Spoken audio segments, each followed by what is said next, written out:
incredible, and it's kind of beautiful at the same time. And I don't think it's going anywhere in any fashion. This guy has major league caliber stuff. He brings a different look to the mound, and I don't mean, with the facial hair. I mean with the stuff that he has. You don't see it happen this way very often, but when you spend time around Randy Dobnak, you are not surprised that he is able to do it. TCL is a proud sponsor of the Score North Studios. Enjoy more of the things you love with TCL. These two guys have Minnesota sports flowing in their veins. Mackey and Judd on Score North and ScoreNorth.com. I actually was kind of hoping that Rocco Baldelli was going to confirm, you know what, he does have major league stuff, Randy Dobnak, and we do like him a lot. Pretty good pitcher. But we gave him 5 years and $9.5 million because he has amazing facial hair. His look on the mound is just great, and we just need some of that in this organization for the next 5 years. I was really hoping that would be the case. Well, we needed some rec specs around here, and now we got them. Now we're going to keep them around for the next 5 years because of that. Which, Judd, you go back. You've watched Twins baseball for longer than Declan and I. How many rec spec guys have the Twins had in their organization? Oh, well, I mean, just on the Big League Club, since I've started to watch them in 78, I don't know if they've had one outside of Matt Kinney. Matt Kinney, that pitcher they acquired like 20 years ago, had rec specs. Did the Vanimal ever wear rec specs? Yes. Oh, yeah. That's Vanimal? One. Okay. The Vanimal, I recall, but that's probably about it, right?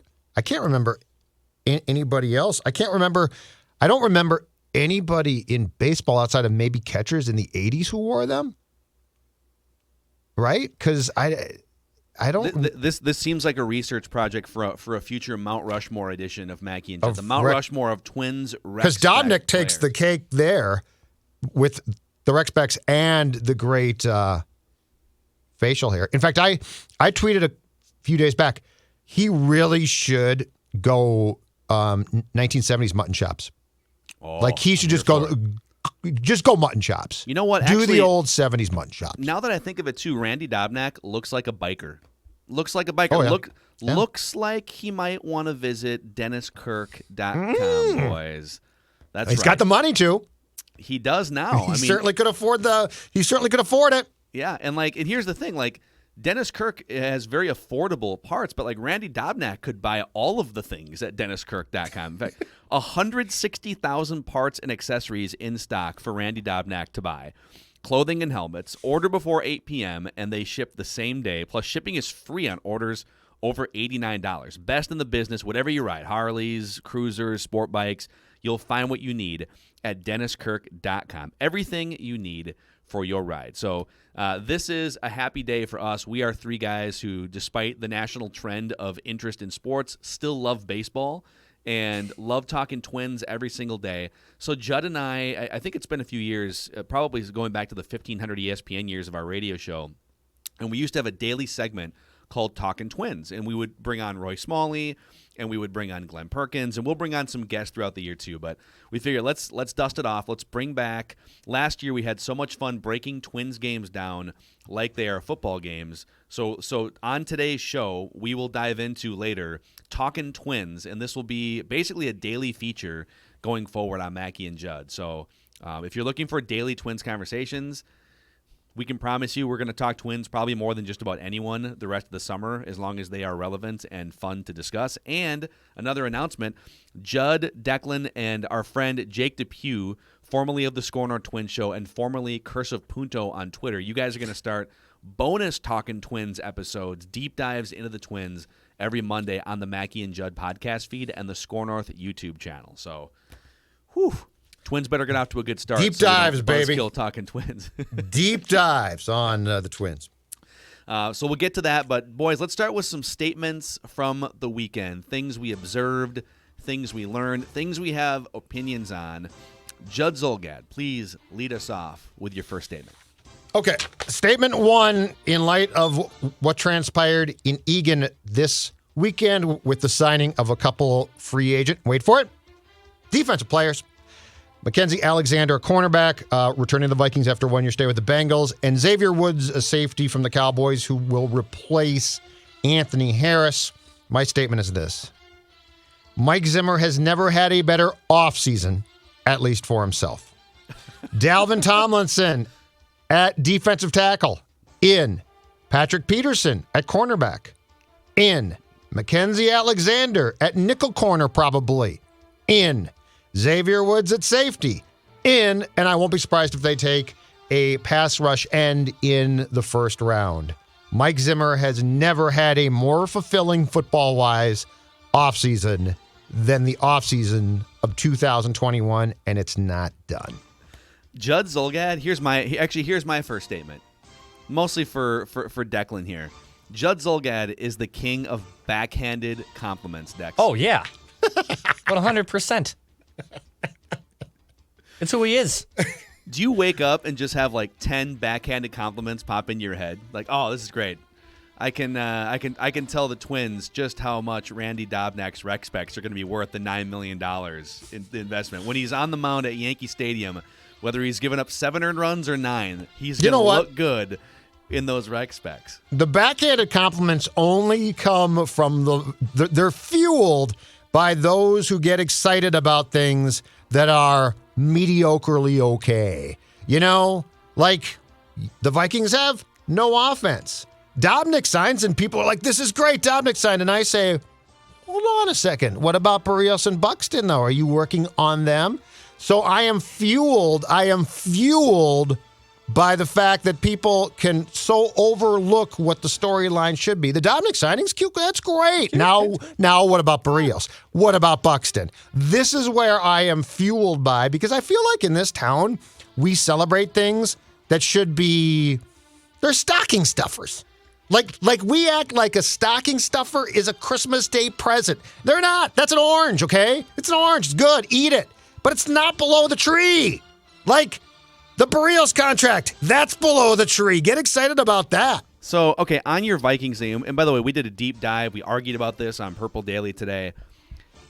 I think we both have questions about the vision, but to your point about this being a great offseason for Mike Zimmer, that's what matters to them. Like, he's the head coach, and he needs to feel going into a year in which the pressure is going to be cranked up high and the expectations are to at least get back to the playoffs, and then who knows what their expectations are beyond that.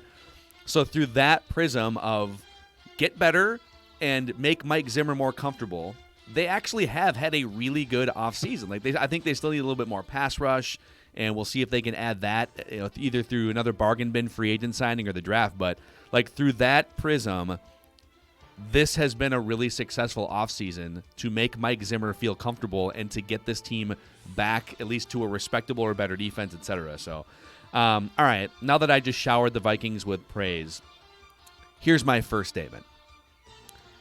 And this is, I'll preface this by saying, I bring this upon myself by spending every weekend arguing with people on Twitter about Kirk Cousins. So that's the preface. People who love Kirk Cousins, the Cousins cult, as I will call them, have a warped perception of what great quarterback play actually looks like. And it kind of goes back to Judd's point about, I feel like we've set our bar so low here as Minnesota sports fans and followers and media guys, right? Like, the Lynx have given us championships, but the men's teams have given us no championships in 30 years. And so we've sort of set the bar at like, oh, if you can get to the playoffs and then maybe give it a good try. If your quarterback can put up some good stats, then like we can celebrate it, right? Like Adrian Peterson can run for 2,000 yards, and it doesn't matter that you get bounced in the first round of the playoffs. Like all that matters are these lower level goals. And so I want your guys' input on two main discussions that were ongoing on my Twitter page this weekend. We'll start with argument number 1 here. This is from the Cousins cult, okay? Someone from the Cousins cult said to me, quote, Kirk Cousins is the best quarterback the Vikings have had in 20 years. Agree or disagree? No, because Culpepper's 2000 to I mean, Culpepper's 2004 was MVP like. Yes. So like, if you can't say that, like I understand what Cousins brings, and he does bring stability. I don't think he's a Super Bowl quarterback. But no, you can't say in 20 years because Culpepper's 2004 was off the charts good. Really good. Dante's peak of that 2004 season, Kirk's never been on that level. I see what you did there. Like Kirk is probably on like a graph, like Judd was saying, like he is more consistent. I know what I'm getting at there. And Dante had, he had a couple bad years mixed into there, a lot of fumbles, a lot of turnovers, but peak Dante, and maybe it was biased because I was such a young fan, but when peak Dante was on, it was must-see TV, and he flirted with an MVP. Kirk Cousins' best situation, best season he's ever had, is the second to third string Pro Bowl quarterback. I mean, good, stable, but David Garrard makes big Pro Bowls, dude. Like, I don't care about that. And Favre's 2009 also off the charts. Yeah. So, like, there's no. It's just not true. It's just these were my arguments as well, and it's just like an army of Kirk Cousins stands came at me. I mean, you guys nailed it. Both of those guys, 09 Favre, 04 Culpepper, were both in the MVP running. Yeah. Both guys helped lead the Vikings to NFC Championship games, Culpepper in 2000 and Favre in 2009. And then some people are going to say, yeah, but like, what about the defenses? I mean, Kirk's defense was terrible last year. Well, it wasn't terrible in 18 or 19.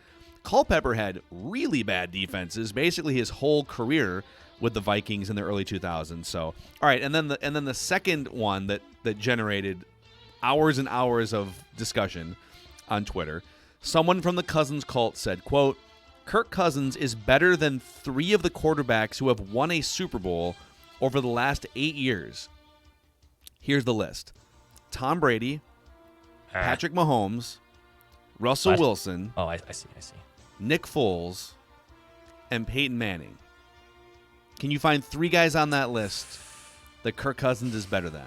Or Look, to ask it differently, how many is he better than? He's better than Nick Foles. I know Nick Foles went on that run, and it was unbelievable. But he's a better quarterback than Nick Foles. But Nick Foles went on that run, and it was unbelievable. Right. I mean, think in terms of Flacco and Eli, it's a wash to me. I mean, I think Eli those guys aren't on this list. On that list either. Yeah. So I mean, he's a better quarterback than Nick Foles. Tom Brady, Pat Mahomes, Nick Foles, Peyton Manning, and Russell Wilson. This, by the way, I bring this up because it literally generated hours of like arguing back and forth. I'll chime in after Dex is done. I mean, Dex, go ahead. Peyton was a shell of himself, but he was still Peyton bleeping Manning, and it was arguably one of the best defenses of all time. I would say he's better than Nick Foles. Even though Nick Foles went on the run and it was insane, he's better than Nick Foles, and that's it. That's the only one I'd say is better than. Judd. Yeah, I would agree with that. And so here's the thing, okay? So the Broncos, because I'm the guy who said, Manning won a Super Bowl, congratulations. It disgusted me to watch you play when you were so good, and the ball was fluttering through the air. So I'm the one that criticized Peyton for playing that year. But let me tell you this about Peyton and what the Broncos thought, and here's the difference between getting to the Super Bowl and winning it. That Broncos defense was unbelievable, right? Now, the Vikings are trying to do the same thing. I don't know if they're going to do that, but they're trying to. But what did Peyton have and the Broncos knew it? Even washed Peyton had the radar in the back of basically had eyes in the back of his head, and his delivery was so fast that no matter any deficiencies his line had to his last day, he could get rid of the football, and Kirk does not. So the conversation is, can Kirk replicate what Peyton did? He has more physical ability than Peyton did at the very end for Peyton, but he doesn't have the radar to deliver the football in time. So you are still talking about a quarterback who can't get you to ultimately where you want to go because of deficiencies, which is why he needs a really good left side of his line. Yeah, this discussion officially jumped the shark when I had a couple people coming at me with the he's better than 2014 or whatever year Russell Wilson, which I was like, dude, I mean, what? You guys need to just take a step back. Take a step back from God, dude. What's the Kool-Aid for a second? What's why? Like, what was their rationale for that? Because Kirk puts up more passing yards. Like, that's literally the argument. On the other two guys that you bring up, so 2015 Peyton Manning was definitely washed. I mean, that dude was. They benched him for Brock Osweiler. I think at one point, and then he came back. I think Osweiler might have gotten hurt or something, and then Peyton came back for the playoff stretch. And Denver's defense definitely carried the load for that run. And I am an analytics guy through and through. I am a baseball reference, Fangraphs, PFF, Football Outsiders junkie. Give me all the spreadsheets and all the analytics. Even that said, there are a lot of things in football, especially, that are just not possible to quantify. Things that just like things that Peyton Manning does as a leader behind the scenes to build winning DNA for 4 years in Denver. And whether he's playing at his peak or not, the operation is so honed.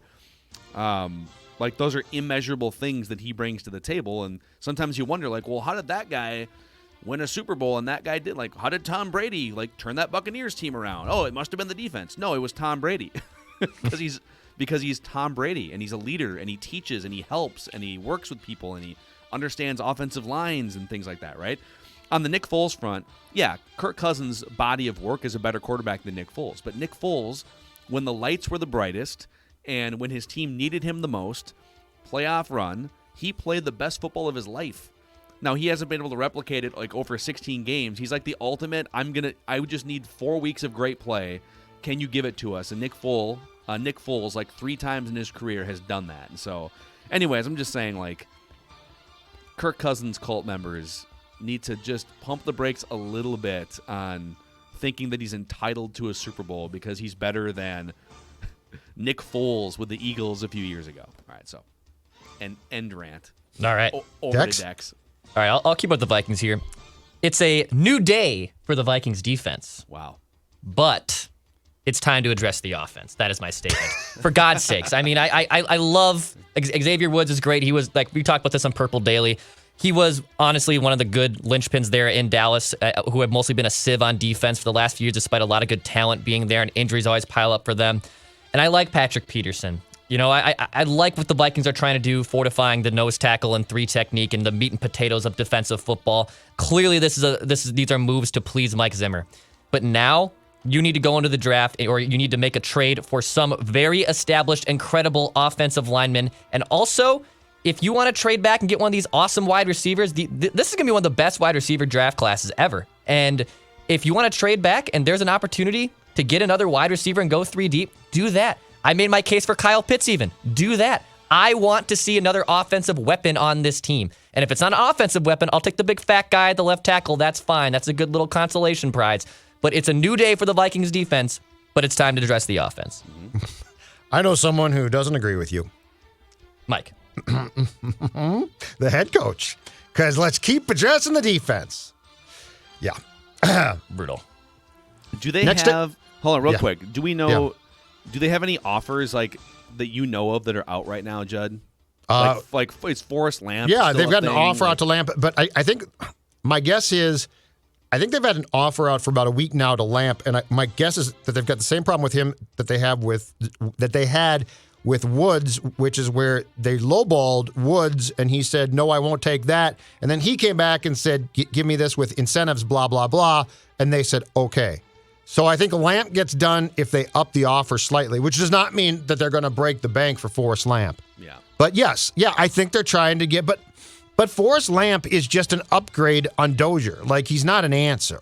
It's all a very short-term fix. And I think that they are pursuing left guards and left tackles, but they're all short-term fixes. Because, Phil, what you've been saying, it's just crystal clear. It's absolutely correct. They are all in on defense. And they want to fill out the line with living, breathing humans, but that's not the big thing here. The big thing is that they are going to come back in their minds and dominate defensively. So we can dissect it from there. We shall see. We can dissect it from there. All right, next statement. I actually got a night job on Friday and Saturday, boys. I was stringing for the Pioneer Press. They sent me to the game. Back in the newspaper I was game. back on deadline in the newspaper game. They sent me to the Wolves and Rockets.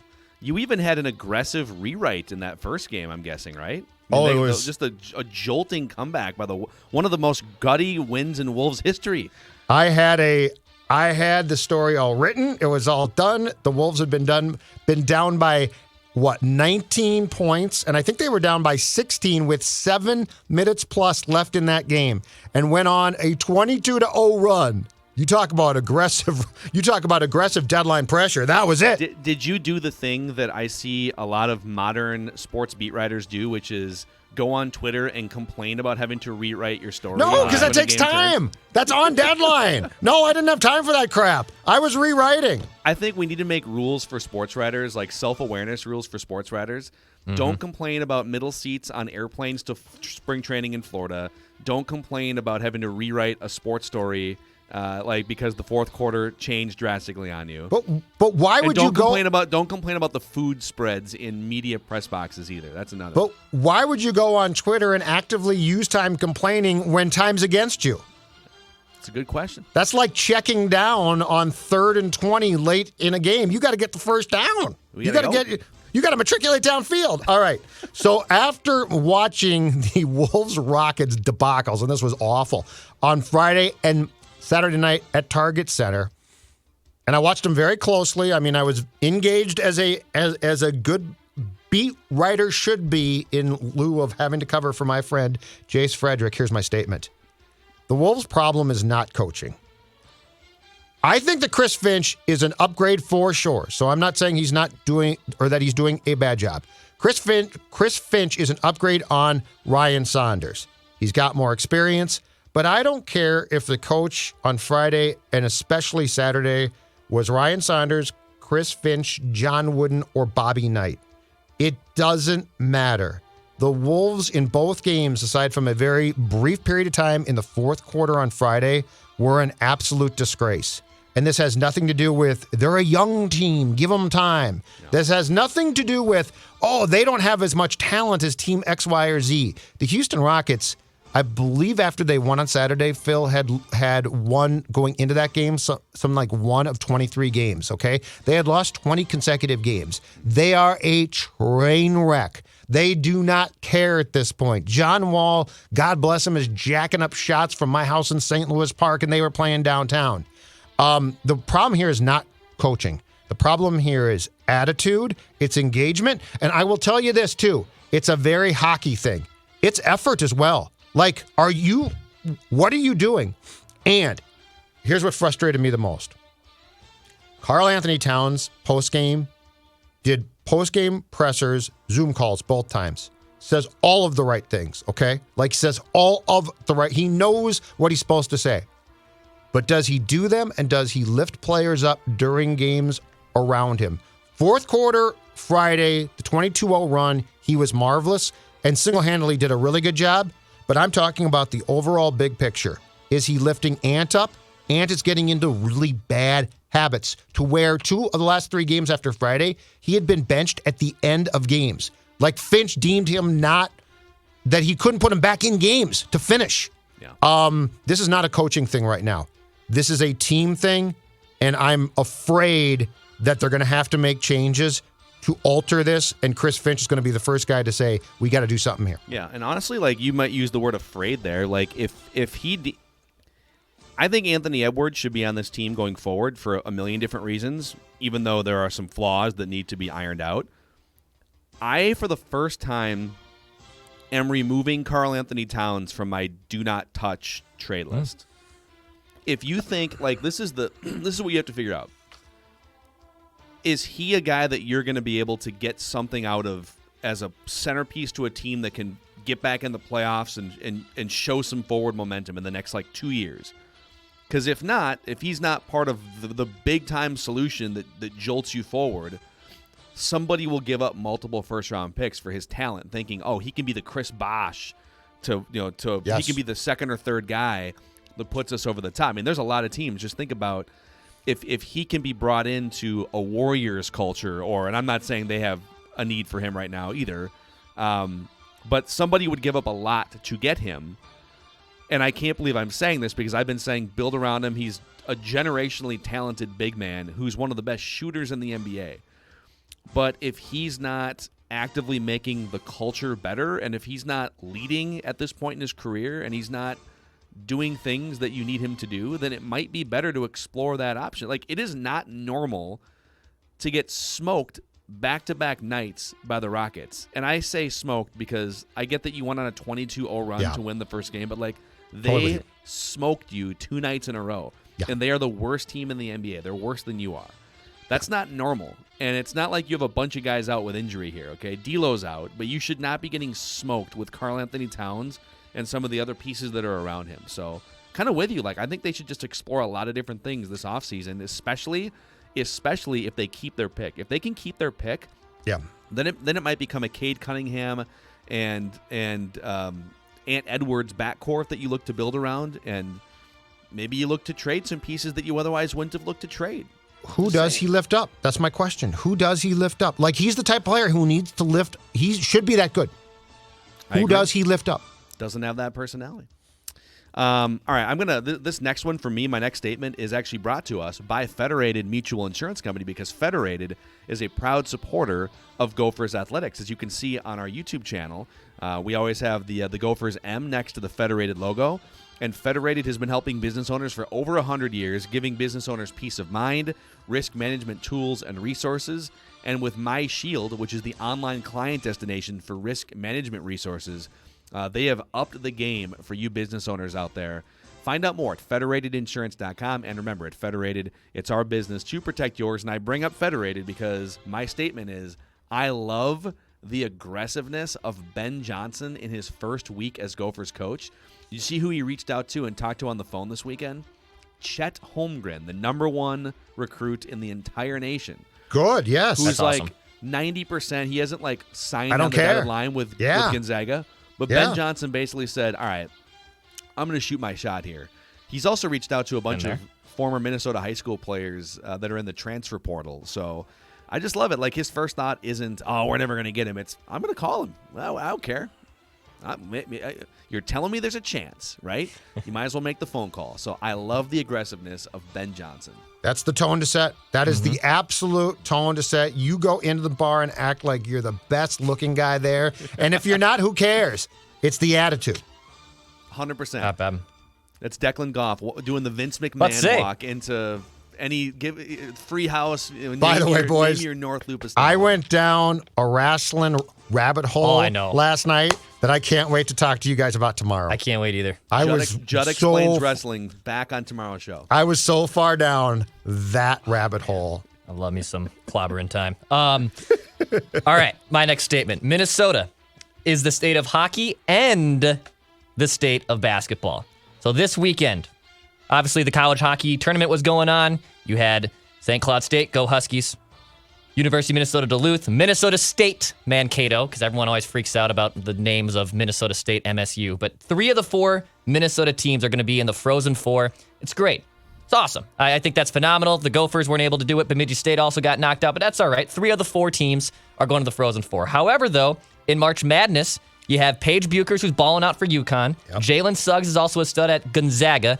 It's awesome to see. I mean, I know everyone, the state of hockey moniker, it's kind of even a little comical sometimes. Like, even I can laugh at it. But when the basketball is literally just on the cusp of it, and it's important to notice and shout out all the great basketball players that this state produces. And right to Phil's point, like Ben Johnson reaching out to the top recruit in Minnesota, that's huge. And we need to also accept the fact that, yes, the professional team might be kind of a laughingstock for the majority of their 30 years, but this state produces some unbelievable prep basketball talent.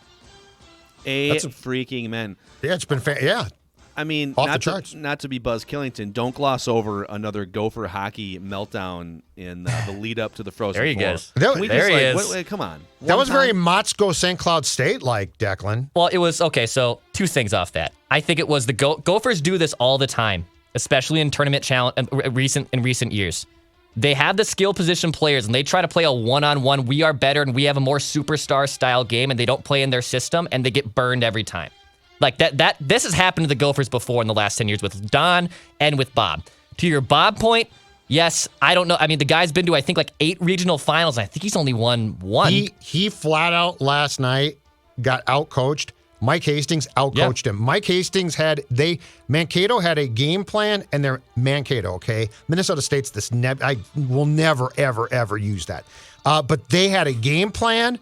They executed it perfectly, and the Gophers looked sort of just lost. Yeah. It was, I'm glad Mankato won. It's very cool that they're going to the Frozen Four.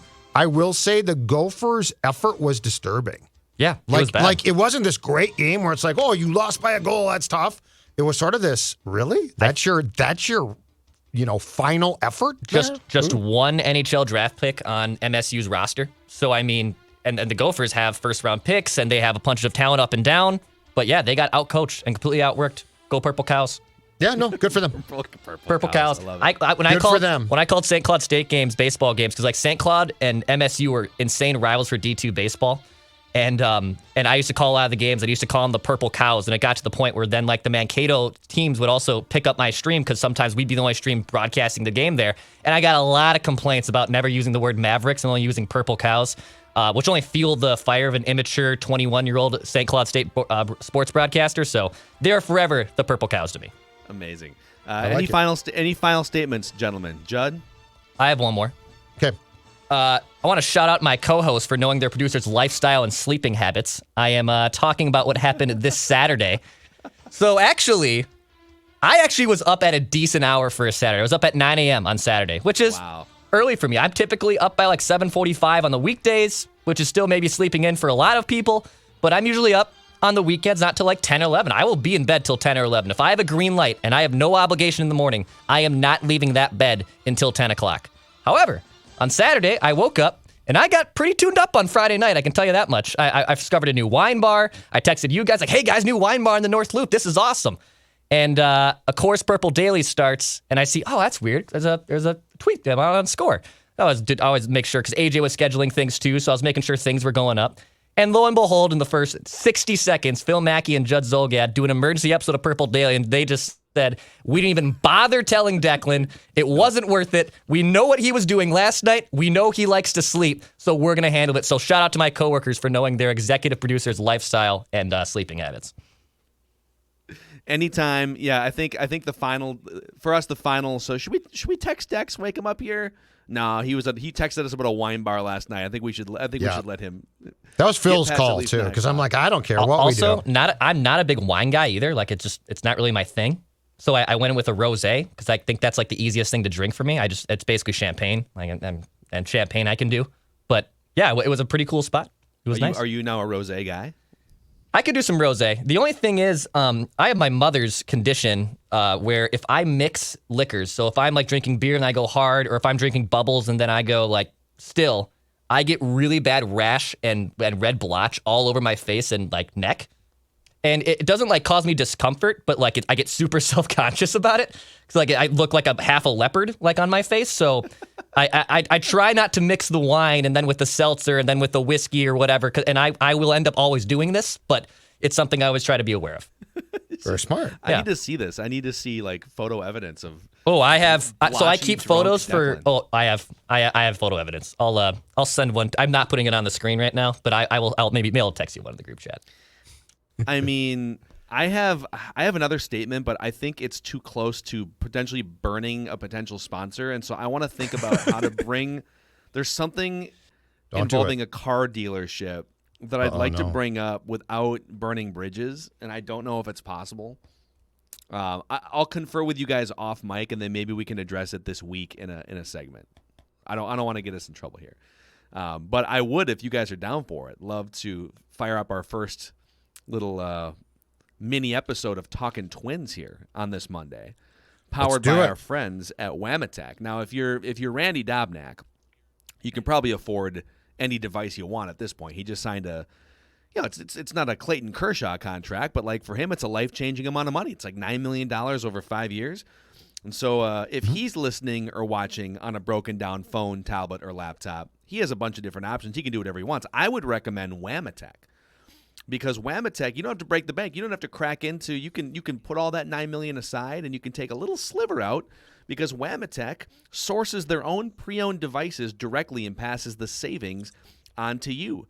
They'll even buy your old device for cash, buy, sell, trade in, or wholesale, whatever you need. Wamatech is here for you. They'll take care of you online at wamatech.com. It's a Minnesota-based company. WAMATEK.com. What do you guys think of that Randy Dobnak extension? So I think a lot of people might roll their eyes a little bit. Why would you lock him up for 5 years? I mean, he's sort of a borderline roster guy at this point. They're not even 100% sure if he's going to be a starter or a reliever, and he kind of came out of nowhere a couple years ago. I like the move because it doesn't really – there's no downside at all. It's not like a $40 million contract. Right. And if he does tap into his upside and becomes really, really good, you've got him under extreme team control, sort of like you have Kenta Maeda under extreme team control for the next few years. So I really like the contract. I think it's an innovative way that front offices go about trying to lock up players. And most of the time when front offices throw a lowball contract at someone like Jose Barrios, they say no because, well, wait a second. I mean, if I hit the open market, I might be able to make $20 million. I think Randy Dobnak might have been undrafted and has never really made he's never made like generationally life-changing money. And so you float that money to him and he's like, sure thing. I'll take $9 million and some team options in my bank account. So I kind of like it. I know a lot of people are poo-pooing it, but what do you guys think? I think it's absolutely fine, but I mean, it is like, yes, it's a smart contract probably for both sides. Does it mean a lot? Absolutely not. But it's a smart contract for him, and I think so. He was playing independent ball in a Detroit suburb as recently as 2016, and the Twins actually scouted him through YouTube. Mm-hmm. They never went and saw him. Wow. They scouted him through YouTube and signed him. YouTube. But then, unfortunately, by 2019, he got the game to start in Yankee Stadium in the ALDS, and that was not a great idea. But I think for who he is, this contract is fine. So wait, you're saying that the Twins found Randy Dobnak the same way that Neil Schoen and Journey found Arnel Pineda like 11 years ago? And the same way that the Vikings found Moritz Boringer when they scouted him off the German YouTube. Don't forget about that. Yeah, exactly dude. Right. But anyway, don't allow this to distract you. The shiny object of a new contract being reported from like what's going on with Buxton and Barrios. So I think it's fine, but it's also just to me a transactional thing. And if it works, great. And if it doesn't, that's fine too, because it's really not that expensive for the Twins. Yeah, I like it too. I mean, especially too if he has found this new slider pitch, because I mean he doesn't pitch to contact guys are going away in the MLB, and the Twins' problem with all those pitch to contact rotations in the early parts of 10, 15 years ago. It's one thing if you have one of those guys. You can have one of those guys in your rotation. When you have 5 of them, it makes you even more hittable. So if he's able to put on a couple more ticks on the slider and he can discover something and become more of a strikeout pitcher, then it's a damn good deal. But outside of that, I think it's mostly been like a classic baseball luck story where you see starting pitchers like this get into runs where they'll have 10, 15 starts of under 3 ERA, but then they end up getting bopped. And if he indeed has this new slider out pitch and the Twins just, I guess, can they sign me and teach me how to throw a slider? Because that's their bread and butter right now. So I'm curious to where it goes. And I want the contract too. I want the money and I want the slider in that order. I mean, listen, I think so. He's definitely a pitch to contact guy in an era where that has gone by the wayside. We were just seeing record strikeout numbers for basically a decade straight. And it just kind of seems like if you don't throw 97 miles an hour and have a 12 Ks per 9 rate that you're worthless, right? And I think we've gone too far with that. I think there is still some value for, especially just in terms of just mixing up what teams are seeing, there is still some value in the guy that throws what they would call a heavy sort of sinking fastball and a guy that's throwing darts that are diving below hitters' knees. Randy Dobnak in 2020 induced a 62% ground ball rate. League average is like 46% or something. He's one of the most extreme ground ball inducing pitchers in all of Major League Baseball. And they also have something on Fangraphs.com where they'll tell you like what percentage of contact was hard hit contact, medium hit contact, and soft hit contact.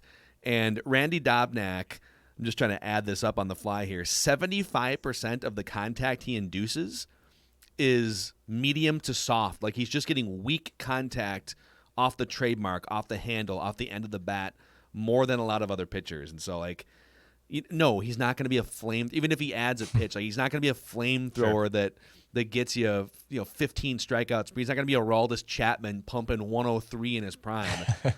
But I think as a guy that can come in, get some ground balls, and would I want him out there for 8 innings, third and fourth time through the order? No. But would I want him or out game there for 2? maybe 4 inning chunks? Yeah, for sure. Would you want him to pitch Game 2 of the ALDS in, let's say, Yankee Stadium? Probably Yes. not. He's like Randy Dobnak is the type of guy that if you use him right, he's going to help you max out your 162 game season. But if you're going to put him in Yankee Stadium against Aaron Judge and Giancarlo Stanton and expect him to face those guys 2 or 3 times in a start, it's all about putting him in a spot that makes sense. And so, I think and plus, he does have a great avatar. He just looks good on the mound. Just a really good Like mustache, good specs. Yeah. Good stuff. Looking good.